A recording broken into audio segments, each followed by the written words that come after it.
Olá, queridos alunos, sejam bem-vindos a mais uma aula de Geografia aqui com o professor Alan Francisco. Bem, pessoal, vamos ver qual que é o tema para a aula de hoje. Bem, pessoal, antes de iniciarmos a aula, só lembrando mais uma vez, pessoal, que a nossa aula é na modalidade EJA. É uma aula que vai do 6º ao 9º ano. Nosso tema de hoje, pessoal, é um tema muito importante, certo? É mulher no mercado de trabalho. Como que ela se porta, como que ela é tratada ao decorrer da história, ao decorrer dos anos. Vamos ver tudo isso nessa aula de hoje. Bem, pessoal, o papel ocupado pela mulher no mercado de trabalho nunca foi tanto destaque, mas ainda não há motivos para comemorar. Segundo a Organização Internacional do Trabalho, o OTI, elas estão mais presentes nas vagas de emprego, embora ainda abaixo dos homens, certo? O dado é confirmado pelo Ministério do Trabalho no Brasil, que aponta o crescimento da ocupação feminina em postos formais de trabalho, de 40,8% em 2007 para 44% em 2016. Apesar do avanço, o dado não condiz com o percentual de mulheres na população brasileira. Segundo o Estatuto, que é o Instituto Brasileiro de Geografia e Estatística, o IBGE, elas já são maiorias por aqui. São 51,03%, ou seja, as mulheres, no Brasil, existem mais mulheres do que homens. E no mercado de trabalho, infelizmente, ainda não temos essa igualdade de mulheres igual à quantidade de homens. Mas elas vêm crescendo e vêm aumentando com o passar do tempo. Bem, pessoal, as estatísticas são um ingrediente a mais em um debate complexo, que envolve ainda a desigualdade com os homens no que diz respeito à remuneração recebida. Por exemplo, esse é um tema diretamente ligado ao modo como a sociedade se estruturou século após século. É por isso que, para termos um panorama completo, vale fazer uma visita ao passado. Além disso, é importante mergulhar novamente nos números para analisar o que eles podem mostrar sobre o cenário atual e as perspectivas do futuro. Ou seja, não só olhar o hoje, olhar também o futuro. Daqui a 10 anos, daqui a 50 anos, como é que vai estar? Vai aumentar, vai diminuir? Bem, pessoal, vamos ver mais para frente como é que fica. Bem, hoje já é mais do que normal ver a mulher no mercado de trabalho, certo? Bem, pessoal, mas nem sempre foi assim. Durante muito tempo, suas funções se mantinham a quê? A cuidar de casa, cuidar do marido, cuidar dos filhos. Afinal, o homem devia atuar como provedor do lar. Ele é quem era responsável por trazer o sustento da família. Esse cenário, pessoal, começou a mudar, sobretudo, a partir da segunda metade do século XVIII, com a Revolução Industrial. Quem não sabe, pessoal, a Revolução Industrial, a gente viu um pouquinho, não foi isso? Na aula passada sobre a Revolução Industrial. Quem está na dúvida, volta um pouquinho, assista a aula passada que vai entender um pouco melhor sobre a Revolução Industrial. Fica a dica aí. Bem, pessoal, na medida em que as indústrias se fortaleciam, a necessidade de mão de obra aumentava. Naquela época, o valor pago pelo trabalho feminino já era inferior. Ou seja, mesmo naquela época, o valor pago pela mão de obra feminina era inferior em relação ao trabalho do homem. Como era o trabalho feminino antigamente? Bem, pessoal, mesmo com todas as ressalvas que se possa fazer ao modo como ocorreu a inserção da mulher no mercado de trabalho, esse foi um processo decisivo, ainda que lento, para a emancipação da figura feminina e a conquista do acesso à educação formal. Por exemplo, veja que dado interessante. Você sabia, por exemplo, que só em 1887 o Brasil teve sua primeira mulher graduada no ensino superior? Pois bem, pessoal, esse foi o ano em que Rita Lobato Velho Lopes se tornou médica pela Faculdade de Medicina da Bahia. Essa mulher aqui, pessoal, a caricatura dela aqui ao lado. Aí. Essa mulher aqui nesse quadro pintado, é ela sim, que é Rita Lobato. A primeira mulher a ter uma pós-graduação não, desculpa, a primeira mulher a ser graduada no ensino superior. Bem, pessoal, a mudança de paradigma foi tanta que exigiu alterações na estrutura da universidade, para vocês verem como era a coisa. Olha, que até então não contava com banheiros femininos. Veja que como mudou um pouco. E nem banheiro feminino tinha, só tinha banheiro masculino. Daí, pessoal, o que aconteceu? De acordo com dados demográficos da medicina de 2018, a mulher já representa 57,4% dos profissionais da área com até 29 anos. Hoje o avanço da mulher na medicina aumentou bastante, certo? Que é um dado muito importante também. Quanto mais médico, melhor, independente se for homem ou for mulher. Mas, como aqui se trata a mulher no mercado de trabalho, vale fazer a ressalva que a mulher aumentou drasticamente para 57% dos profissionais nessa área da saúde, até os 29 anos. Crescimento da mulher no mercado de trabalho. Bem, pessoal, dados do censo do IBGE mostram que, em 1950, apenas 13,6% das mulheres eram economicamente ativas. No mesmo período, o índice dos homens chegava a 80,8%, ou seja, uma disparidade muito desproporcional, muito grande, não é isso? Bem, pessoal, 60 anos depois, os dados de 2010 mostram que a participação feminina mais que triplicou, passando para 49,9%, quase 50%. Entre os homens, por outro lado, o dado caiu para 67,1%. Ao longo das últimas décadas, foi possível perceber sinais de progresso em termos de igualdade de gênero no mercado de trabalho. Ainda assim, permanece uma grande diferença entre os homens e as mulheres, em termos de oportunidade e qualidade de emprego. Ainda precisa melhorar. A participação feminina, pessoal, no mercado de trabalho, segundo o IBGE.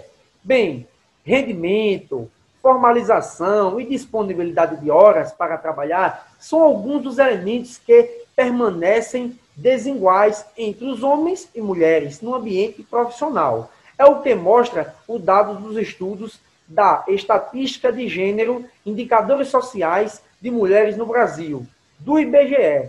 Segundo a pesquisa, as mulheres trabalham, em média, 3 horas a mais por semana do que os homens, considerando trabalho remunerado, atividades domésticas e cuidados de pessoas, ou seja, coisas extras que as mulheres acabam fazendo. Mesmo assim, e ainda contando com um nível educacional mais alto, elas ganham 76,5% em média do rendimento dos homens, a diferença que tem caído ao longo dos anos, mas que ainda existe de maneira marcante, certo? Para que se tenha uma ideia, pessoal, veja bem, enquanto o IBGE estima que o rendimento mensal do homem seja, numa média, 2.306, os das mulheres, pessoal, cai para 1.760, ou seja, até no rendimento, né, no que elas recebem, ainda é um pouco inferior, que é algo que não deveria ocorrer. Se a mulher exerce o mesmo trabalho que o homem está exercendo, com a mesma qualidade, mesma eficiência, por direito, ela deveria ganhar o mesmo valor, certo? Isso aí é algo que é injusto. Bem, pessoal, outro ponto importante é a divisão do trabalho doméstico. Em média, elas dedicam 18 horas por semana ao cuidado de pessoas e aos afazeres domésticos. Isso representa carga de 73% maior que a masculina. Ou seja, pessoal, a diferença ainda é maior no Nordeste, onde chega a 80%.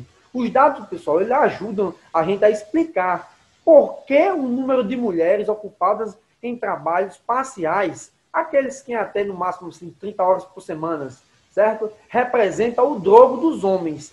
Também costuma gerar polêmica e contribuir para o cenário. A diferença entre o período de licença maternidade e licença paternidade, ou seja, é oferecido pelas empresas, pessoal. É aquele tempo que a mulher está grávida, que tem o seu bebê, certo? E para a licença paternidade, porque também, corra correr, o pai também tem o direito de estar ali com o seu filho no seu nascimento. Aonde o que acontece? No Brasil são garantidos 120 dias para as mães. Já para os pais são apenas 5 dias úteis. Outra disparidade tanto, não é mesmo? Algo que deveria dar uma melhoradazinha aí, né, pessoal? Creio que todos vocês concordam com isso. Importância da mulher no mercado de trabalho. Bem, pessoal, apesar do cenário complexo e desigual, as mulheres têm lutado para conseguir o seu espaço. O que nem todos sabem é o potencial que elas possuem para que o mercado de trabalho cresça. Você sabia, por exemplo, que o aumento da presença feminina no mercado de trabalho poderia injetar 382 bilhões na economia brasileira? E aí, pessoal, quem sabia esse dado? É o que aponta, pessoal, o estudo de perspectivas sociais e de emprego no mundo, tendência para as mulheres em 2017. É uma pesquisa que ela foi elaborada pela Organização Internacional do Trabalho, a OTI. A pesquisa, pessoal, estima que, ainda que isso possa gerar 131 bilhões as receitas tributárias, para chegar a esses números mágicos, no entanto, o Brasil tem pela frente um desafio e tanto. Veja bem, a necessidade de reduzir até 2025 em pelo menos 25% a desigualdade na taxa da presença de mulheres no mundo do trabalho. Tem que chegar até 2025, pelo menos diminuir até 25%, para que esse dado se aflore, venha a se tornar algo verídico e ser comprovado. Mas a pesquisa que foi elaborada pelo OTI aponta esse dado. Bem, pessoal, esse, a propósito, é um compromisso já assinado pelos países que fazem parte do G20, incluído o próprio Brasil. E o Brasil, pessoal, já está nesse acordo aí de tentar, nessa proposta, de tentar baixar esses 25%. E se o impacto econômico é tão grande quanto considera apenas a realidade local, imagine o potencial de mudanças se levarmos em conta os 20 países. Imaginou?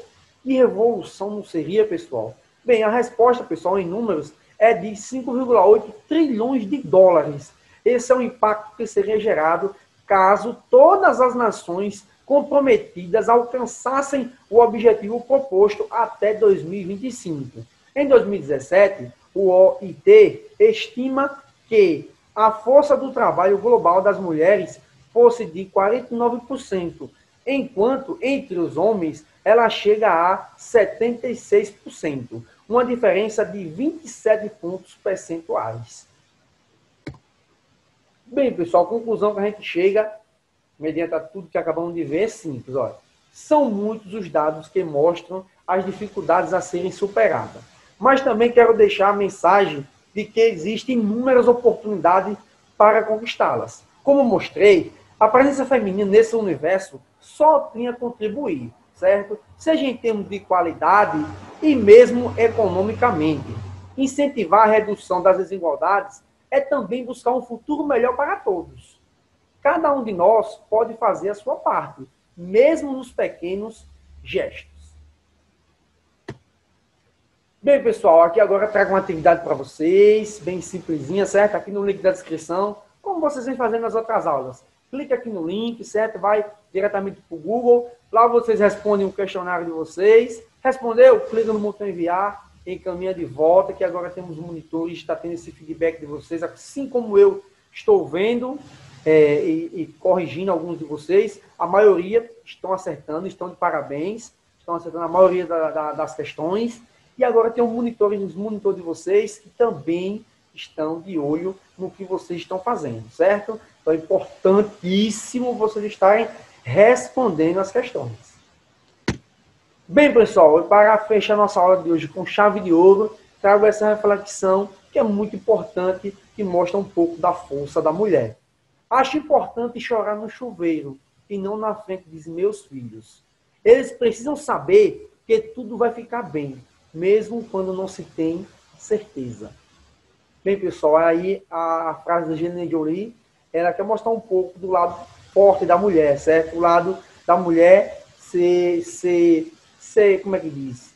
Ser uma pessoa, uma figura forte, e tirar aquela imagem da mulher frágil. A mulher tem que ser forte. Bem, pessoal, quem chegou até aqui, pessoal, não esquece, pessoal, dá aquele joinha, certo? Se inscreva no canal e, se possível, também ativa o sininho de notificações. Tchau, pessoal, e até uma próxima aula.